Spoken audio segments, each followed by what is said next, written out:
Oi, pessoal, tudo bem com vocês?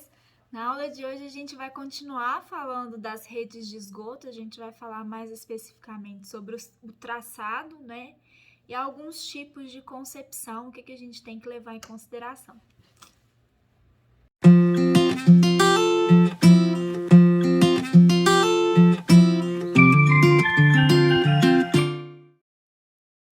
Essa nossa aula, né, a gente está estudando os sistemas de esgoto, a gente vai falar hoje do traçado da rede de esgoto, como ele deve ser.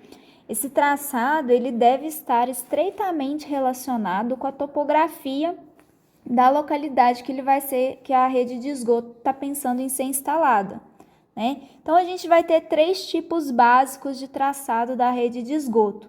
O primeiro que nós vamos ver é um traçado que ele se dá de forma perpendicular. O escoamento ele vai se processar segundo o decaimento do terreno, então ele tende a sair das cotas mais elevadas e vão no sentido das cotas mais baixas. Então aqui eu tenho uma cota de 100 e aqui uma cota de 60. Então o escoamento ele se dá no sentido, né, das cotas mais elevadas para as cotas mais baixas. Acontece normalmente em cidades que são atravessadas por cursos d'água ou que são circundadas pelo curso d'água.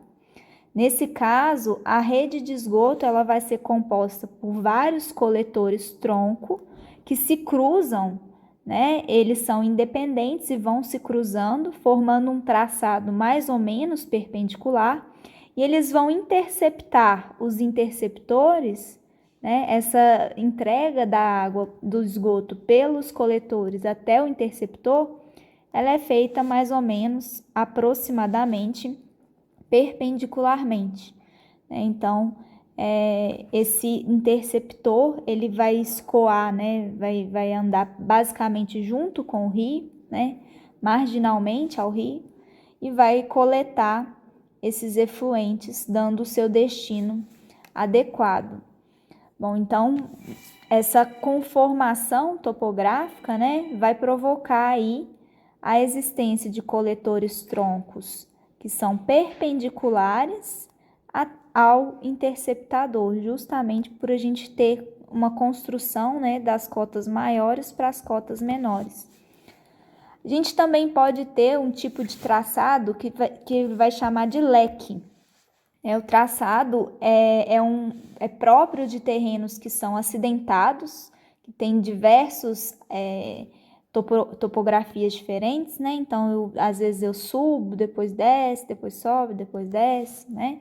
Os coletores troncos, eles vão correr pelos fundos do vale, né? Desse terreno, né? Vai passar pelos vales, pelas partes mais baixas da bacia, e nos coletores troncos vão estar incidindo os coletores secundários, né? Então, eles vão incidir aqui no coletor tronco. E esse traçado, ele lembra aí a forma de um leque, formando aí como se fosse uma espinha de peixe. A gente pode ter também um sistema do tipo radial ou distrital, que é um sistema característico para cidades planas, no qual a cidade vai ser dividida em distritos, né? Então, aqui eu tenho um distrito, aqui eu tenho outro distrito e aqui eu tenho outro distrito. Para cada distrito vão criar pontos baixos que vão ser dirigidos para os quais serão dirigidos esses esgotos. Então, pontos que têm uma cota mais baixa, no qual eu vou direcionar o meu efluente, né?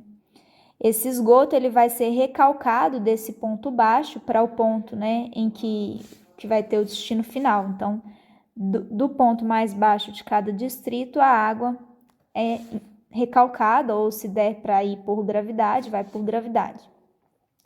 Esse tipo de traçado é comum em cidades planas ou à beira-mar, e como o sistema de coletores ele é dividido em distritos, cada distrito vai ter o seu próprio coletor, né, principal, e eles vão todos levar, né, esse efluente para um interceptor, né? Normalmente, né, acontece muito em cidades planas que ficam à beira do mar, e aí nesse caso o interceptor vai ser um interceptor oceânico, né, que está abaixo do oceano.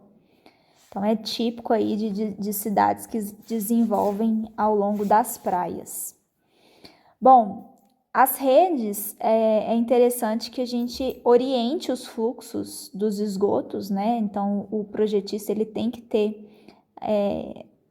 isso em mente. Orientação do fluxo do esgoto é feita a partir das canaletas. Nos acessórios, nos órgãos acessórios, a gente tem a presença de canaletas que vão direcionar o fluxo do nosso esgoto. Nos pontos altos, caracterizam-se aí as pontas secas, né, em que eu não tenho uma conexão. São pontas de onde eu vou ter que colocar um terminal de limpeza e a partir desse ponto a minha rede começa a se desenvolver, né? Nesse ponto aqui não chega nenhuma vazão, a ponta é seca. A gente pode ter também, quando há o encontro de duas ou três redes de esgoto, né? Nos pontos baixos das cidades, aí a gente coloca um posto de visita, né? Quando a gente tem uma mudança de direção, pode ser colocado um posto de visita ou um terminal de inspeção, um tubo de inspeção e limpeza. Aqui a gente tem nas pontas secas, né? O terminal de limpeza. E quando a gente tem uma tubulação encontrando com outra aqui, 3 saídas, né? A gente tem que colocar um posto de visita, que é típico aí de encostas. Bom, a localização da tubulação com relação ao seu assentamento na via pública deve levar em consideração qual é a melhor posição para ser feita aquela instalação.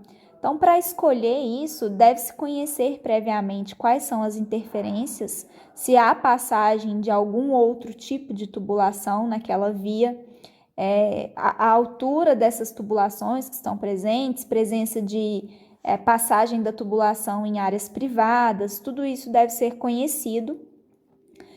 Qual a profundidade dos coletores dos quais eu vou fazer a coleta, né? O tráfego na rua, porque às vezes ruas que têm um tráfego muito intenso podem danificar as tubulações assentadas abaixo da via. Qual a largura da rua para saber se eu tenho disponibilidade, né, uma faixa assentável de tubulação, e a altura da soleira dos prédios. Se eu tenho prédios com uma soleira muito baixa, isso vai propiciar que eu tenha que assentar minha tubulação a cotas muito baixas, né? E aí vai me gerar uma necessidade de escavação muito profunda. Escavações, como a gente viu, são responsáveis aí por grande parte do custo das tubulações de esgoto. Então, a gente tem que levar isso em consideração. Então, a localização da tubulação em relação ao seu assentamento na via pública, ela vai depender desses fatores, né? Da interferência, se eu tenho galeria de água pluvial passando, algum cabo telefônico ou elétrico, se tem adutoras passando na minha rua, né? Na minha faixa assentável, redes de água, de gás, a profundidade que eu vou precisar assentar os meus coletores, né, que eles estão colocados, o tráfego, enfim, né, tudo isso que a gente falou. Então, a tubulação ela pode ser assentada, em alguns casos, abaixo do passeio, né, então pode ser tanto desse lado quanto desse lado, e aí o projetista vai escolher, né, de acordo com os critérios que ele quiser adotar. Ou pode ser assentada no eixo da faixa carroçável. A faixa carroçável é a faixa que é determinada pela guia de tráfego, né? Então, a nossa rede, ela pode ser assentada em uma dessas 5 posições. Ou abaixo do passeio, ou no eixo da via, ou no terço, né? Há um terço aí da guia. Então, tanto de um lado quanto de outro, né? Então, essas são as posições possíveis que eu posso localizar a minha tubulação. Então, aqui a gente tem um corte, uma seção transversal de uma viela, no qual a gente pode observar que a rede de drenagem, né, a tubulação de drenagem, ela tem um diâmetro bem maior, 600 milímetros, que passa bem no eixo da via. A tubulação de esgoto, ela vai passar aqui no terço do lado esquerdo, né, e ela tem um diâmetro bem inferior com relação ao diâmetro da tubulação de drenagem, da rede de drenagem. A gente tem também a tubulação de água com diâmetro de 80 milímetros que se localiza no terço do outro lado, né? E aqui a gente tem a guia e as residências. Enfim, então é dessa forma que a gente posiciona os nossos coletores de esgoto. Observando aqui, né, a rede, o traçado da rede em planta, a gente tem a galeria de drenagem de águas pluviais, a rede de esgoto no terço da via, né? Então, aqui a gente tem um ponto baixo, porque eu estou levando tanto desse lado quanto desse lado, e elas se convergem nesse ponto aqui e mudam a sua direção, né? Quando existe apenas uma tubulação passando na via, a tubulação de esgoto ela pode ser assentada aqui no terço, né? Ou seja, uma distância de 1/3 do passeio. Quando o eixo, né, tiver ocupado aí por tubulações de galeria de água pluvial, aí nesse caso assenta-se a tubulação de esgoto, a rede de esgoto, a 1/3 do passeio. Bom, eu posso ter a necessidade de passar uma rede dupla, né? Quais casos que eu tenho essa necessidade? No caso de haver muitas interferências no eixo carroçável, eu vou levar essa rede para debaixo do passeio e eu vou executar ela de forma dupla, né? Uma debaixo de cada passeio. Então, pode ser o caso de vias com tráfego intenso, que não seja interessante colocar a minha tubulação abaixo da rua, da faixa carroçável, eu vou com essa tubulação para baixo do passeio. Vias que eu tenho uma largura entre os alinhamentos dos lotes maior do que 14 metros para ruas asfaltadas ou 18 metros para ruas de terra. Então, quando eu tenho uma distância muito grande, eu posso fazer a divisão da minha rede e colocar uma debaixo de cada passeio. Vias em que eu tenho interferências que possam impossibilitar o assentamento do coletor no leito carroçável, né, ou que constituam aí um empecilho à execução das ligações prediais. Nesse caso, eu faço o assentamento da minha tubulação abaixo do passeio, né, de preferência, esse passeio tem que ter uma largura superior a 2 metros ou 2,5 metros, dependendo do tipo de solo, e não deve ter interferências dificultando a minha obra. Então, aqui a gente tem uma imagem, né, um exemplo da rede dupla. Na mesma via, eu tenho duas tubulações coletoras.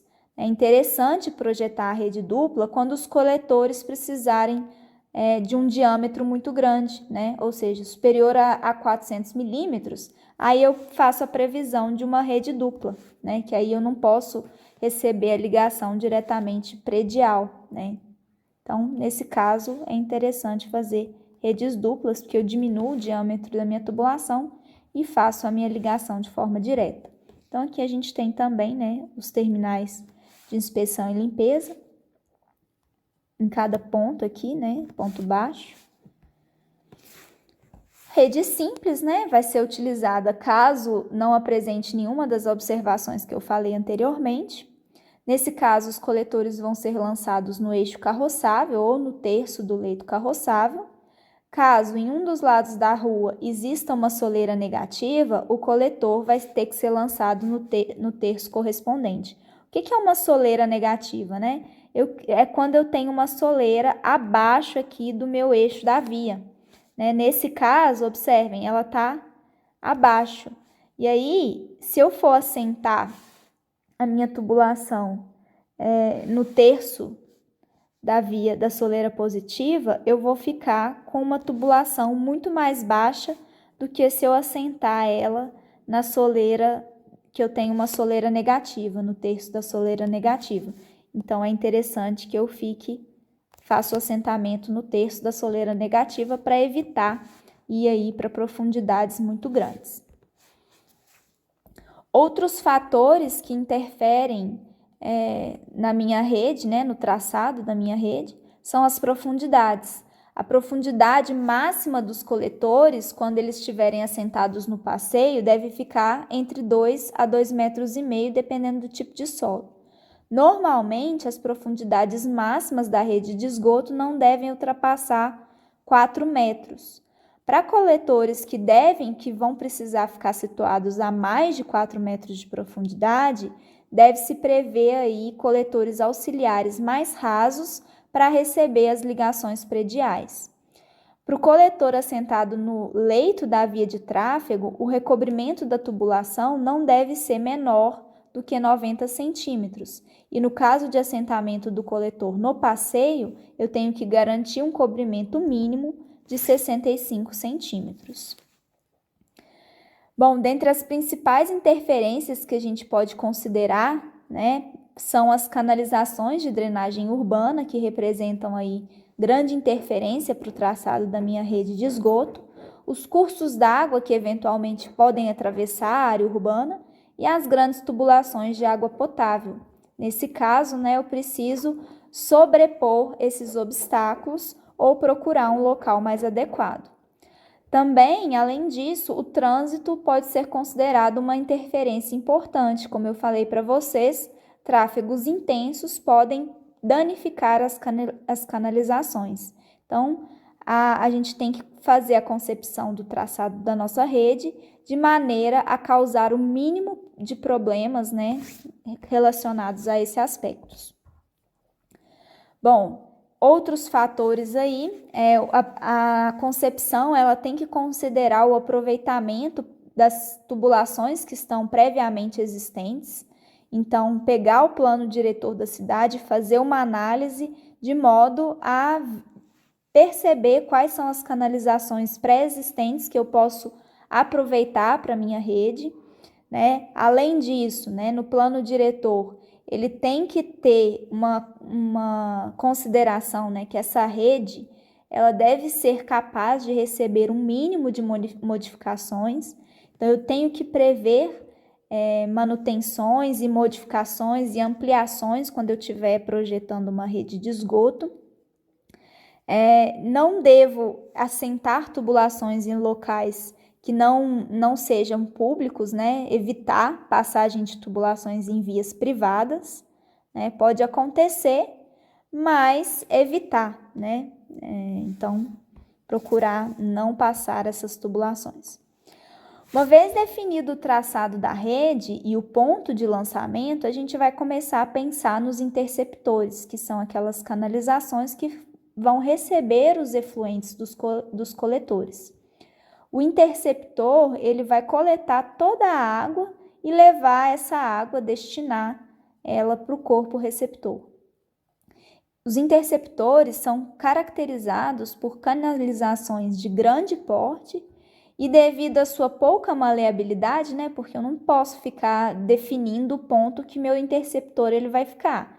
Ele vai ficar no ponto em que o traçado da rede me permitir. Então, devido a isso, esses interceptores eles podem apresentar pontos em que haja uma necessidade de fazer uma transposição de algum obstáculo. Então, pode haver a necessidade de uma configuração do tipo sifão, né, para a gente ultrapassar um obstáculo ou, às vezes, utilizar uma linha de recalque, uma instalação elevatória para poder vencer aí os obstáculos presentes na minha linha do interceptor, né, por onde ele vai passar. Bom, quando esses interceptores eles estão muito profundos com relação a uma determinada cota que eu preciso levar esses efluentes, pode-se projetar uma instalação elevatória. E aí a gente pode ter duas opções. Eu posso fazer o recalque com a tubulação de recalque, levar até o corpo receptor. Então, aqui eu levo até o corpo receptor uma tubulação sob pressão. Então, ele vai todo sob pressão até o ponto de destino. Ou então, eu posso usar o recalque apenas para elevar o nível desse efluente e depois de colocar esse efluente numa cota maior, eu vou apenas direcionar ele através do escoamento livre, né? Então, eu não faço esse escoamento forçado a partir desse ponto aqui, que eu utilizei a bomba, né? Isso daqui faz com que eu economize no diâmetro aí das tubulações após o recalque. Bom, devido ao alto custo desses sistemas de esgoto, né, das redes de esgoto, a gente pode ter algumas opções de sistemas alternativos, né? Podem ser feitos aí sistemas condominiais de esgoto, redes pressurizadas, redes a vácuo, e a gente pode empregar dispositivos gerador de descarga que minimizam alguns custos, né? O sistema condominial consiste basicamente na formação de grupos, né, de condomínios, em grupos de usuários, e a solução é parecida com os ramais prediais multifamiliares, né? Então, eu desassocio o controle da minha rede de esgoto da concessionária e quem vai tomar conta vai ser o sistema de condomínio. Então, ele se caracteriza, né, por ser uma outra forma de concepção traçado de redes, é uma formação de condomínio, a operação e a manutenção fica a cargo do condomínio, então eu desassocio da concessionária. O dimensionamento hidráulico ele vai levar em consideração o método convencional de dimensionamento e a declividade mínima exigida é essa daí, né, para sistemas condominiais. Aqui a gente tem uma imagem do sistema convencional e do sistema condominial, né? Então, o sistema condominial, ele passa dentro dos lotes, né, dos quintais. Em cada quintal eu vou ter uma caixa de inspeção, né, num local conveniente aí, no ponto mais baixo, onde vão passar os coletores. A vantagem desse sistema é que faz com que a minha rede, a extensão da minha rede seja bem menor. Além disso, compare o número de ligações que eu tenho aqui com o número de ligações que eu tenho aqui, né? Então, uma vantagem é uma economia, tanto na extensão da rede quanto no número de ligações.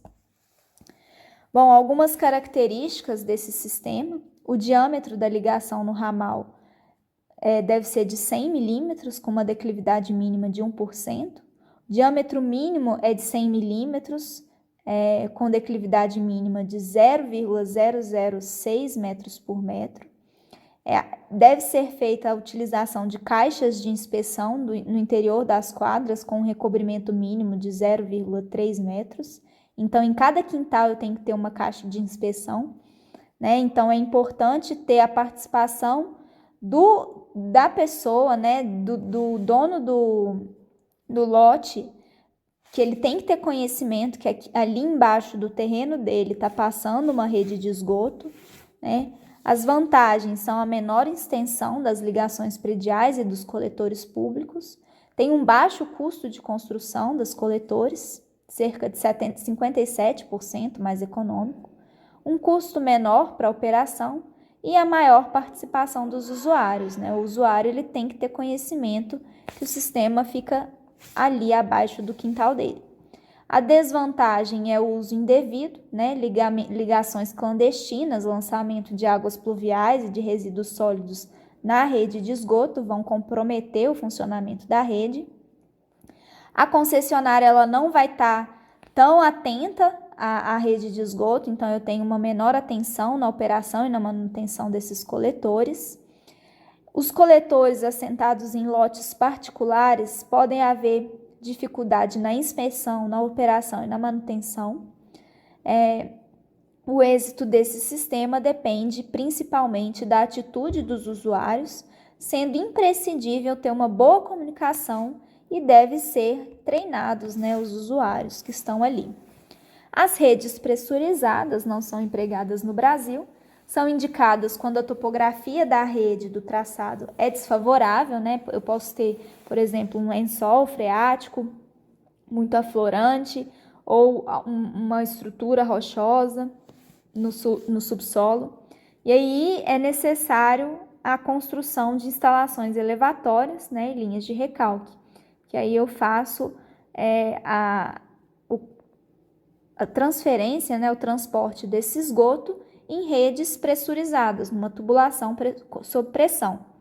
Na maioria desses sistemas pressurizados, os esgotos vão ser coletados individualmente, mas eventualmente eu posso ter, em função do custo, posso usar uma mesma tubulação principal que vai fazer a coleta de algumas residências, né, de um grupo de residências, e essa tubulação principal vai encaminhar o efluente desse grupo de residências para o destino final de forma pressurizada, sob pressão, né?